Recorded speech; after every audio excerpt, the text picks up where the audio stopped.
committee will now come to order. We're convened as of 12:04 p.m. I respectfully ask everyone attending this meeting to mute yourself unless you're recognized to speak.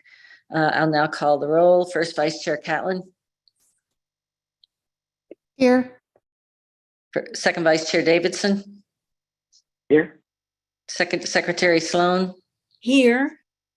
Treasurer Deschelle is not here yet.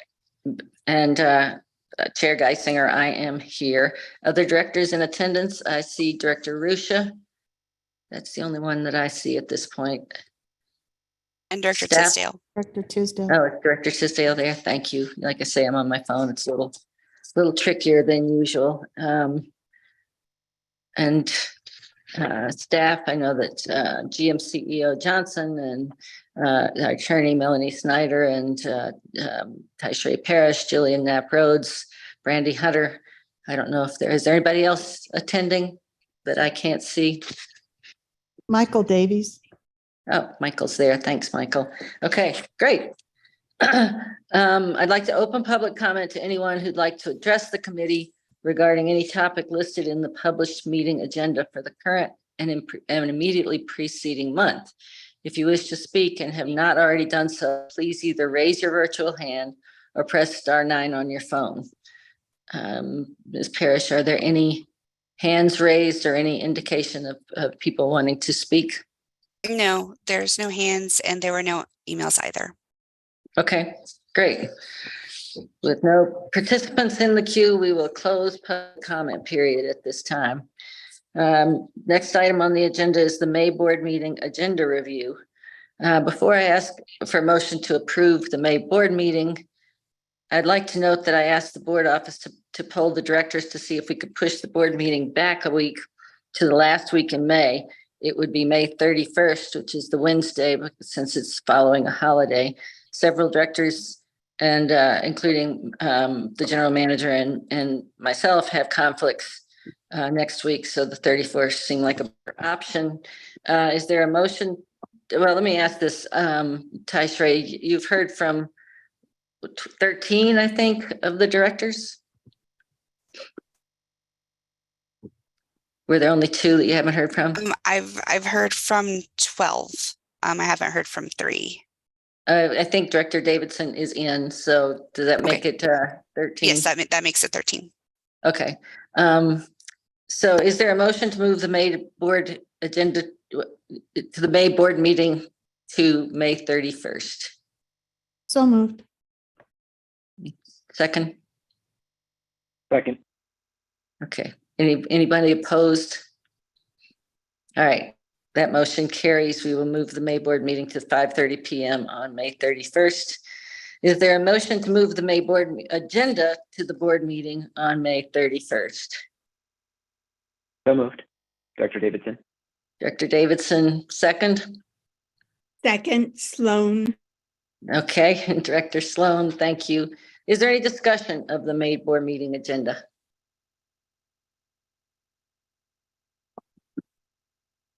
No discussion. I was very pleased to see the audit plan. I think it looks like a great plan. I know that Peggy and Eric, you're both on that committee, so I think it's been doing great work, and I think it's moving forward very well. All right, Lynn, yeah. I guess just for the record, we are not putting that on the unanimous consent agenda. It's going on a proposed action so that the whole board can discuss it. Great. Was that the case? Let's see, the Allied Universal, is it on the unanimous consent agenda? I didn't think so.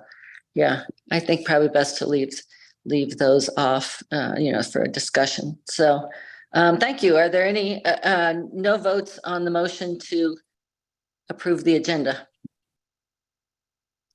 Okay, with 4 yes votes and 0 no votes and 1 absence, that motion passes.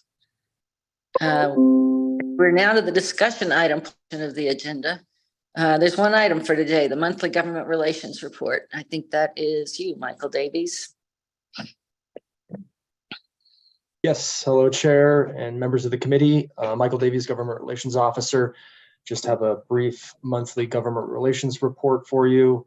Starting at the federal level, the focus really remains on the federal fiscal year 2024 appropriations process. That progress is really tied up in the larger budget or debt ceiling negotiations that are currently ongoing. If those top line funding figures are lowered as a result of that larger budget and debt ceiling negotiation, that can have an impact through the specific fiscal year 24 transit grant programs and the funding levels there. So we're closely tracking that progress. I'd say specifically the amount of funding that is above the bipartisan infrastructure law's authorized amounts. If in the past the appropriators have added a little extra money on for certain programs, that type of funding is particularly vulnerable if the overall top line figures come down. So we'll be tracking those grant programs and see how that plays out. There is a chance that the appropriations committees do move forward with marking up a bill, but like I said, until they really figure out a larger budget negotiation and set those top line figures, we won't have a clear path forward through both chambers in Congress there. So continue to track that. And then just as a note, it was not in the written report, but somewhat related to the land use discussion that happened at the state level. There was a federal bill that I just wanted to note for the board that was introduced.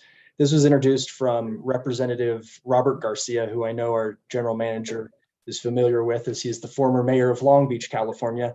He introduced a bill called People Over Parking Act, and it really is kind of a first of its kind federal bill that preempts state and local decision-making or on laws or regulations related to parking minimums. And so specifically within a half mile of certain defined transit stops, this is a federal preemption to say that property owner has the sole discretion to decide how many parking spaces are provided if that property is redeveloped. And so an interesting bill that raises a lot of questions at the federal level in terms of that responsibility of who oversees land use. But thought I'd note that as I know many on the board are tracking the land use bill at the state level. This is somewhat related. Moving on to the state level, the 2023 legislative session did conclude on May 8th. RTD was successful in advancing the one bill that the board of directors took a formal position on this year, and that was House Bill 23-1101 that was signed into law. And we're currently working with the Energy Office on the grant program related to the Zero Fare for Better Air program.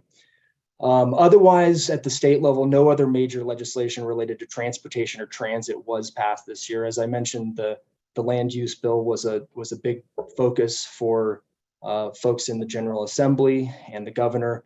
That bill did not garner enough support to get over the line in any form. And I know the state leaders have indicated that issue of land use and housing will remain, and how it relates to transit is something that RTD staff will closely track in the coming session. Moving on over to the local side, RTD staff continues our engagement effort with local city councils and really trying to create opportunities for engagement with those city councils. And I'll just note, and I believe folks on the board did get a notice from our general manager on this, but for May 23rd, staff is going to go and present at the Denver Land Use and Transportation Infrastructure Committee. And then also for June 6th, we're scheduled to have engagement opportunities with the city of Thornton and with Golden. So looking forward to those engagement opportunities. And with that, that concludes my report. I'm happy to answer any questions. Thank you. Thanks very much. Any questions from the committee? Yeah. Yeah, Secretary Sloan, yeah. Yes, and thank you. I would just like to commend Michael Davies for his work with the localities. It's not just going to city council meetings, although that's important. The more we contribute to localities, the more they collaborate with us. And Michael facilitated the move-in process for a Wheat Ridge TOD that had been constructed, by helping get the Comcast broadband installed, and Wheat Ridge was appreciative of that. And, I'm not sure at this point if we can contribute, but Michael and staff and our CEO are working with the city of Lakewood's event of at least national importance, the opening of Casa Bonita, to work out a partnership with transit. It's going to cause a lot of traffic, and it needs a lot of pre-planning, and it's great that transit may be involved. So thank you to staff for that. It's all important. Yeah, great. I would echo those thanks, and also I think one of the items on our agenda for the board meeting is the grant support, the board support for the grant for the Zero Fare months, and I think that's very exciting. Good work on to Michael and to Deborah Johnson and all the staff on moving that forward. Any other? I've got one other matter. Any other discussion items? Any other matters? Chair, I had my Yeah. hand up, but sorry. I just will keep it simple. I just a repeat and just thanking Mr. Davies for the work on House Bill 23-1101. I think that's obviously a great outcome for us, and I know you did a lot of work getting that forward. So thank you for doing that, and thank you for highlighting the people over parking. Got some reading and following to do on that. I appreciate you bringing that up. So thank you. Yeah, people over parking is very interesting that that's being proposed at the federal level. So we'll see what happens. Any other matters? I have one that Treasurer Deschelle has requested for other reasons that he needs to drop off the performance committee. So I've been talking with Ms. Johnson and with chair of the performance committee, Eric Davidson, about what the options are. And we'll be making a proposal to the executive committee in the near future in terms of how we move forward there. Any other matters? Any other discussion? Chair, this is Eric. I just thought I'd add to that. We'll take a look. I did send a note out to Shrey and Jillian just a moment ago. What the chair and I discussed was looking at the availability for the proposed meeting schedule. Then we can reach out to individual committee members and then come forward with a proposal as to how to modify a performance committee with Treasurer Deschelle leaving. So we'll look at that availability as a next step and then reach out to the committee members. Yeah. Thank you. Thank you.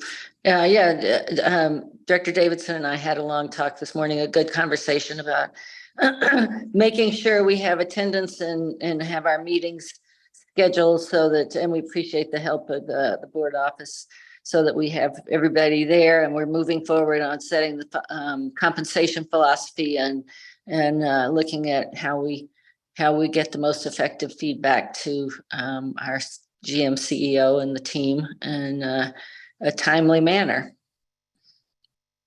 Anything else? Seeing no other discussion, I will entertain a motion to adjourn. So moved. Okay. The meeting is adjourned. It's a short one today as of 12:18. Thank you for joining us. Thank you, everyone. See you soon. Thank you, Madam Chair. Mhm.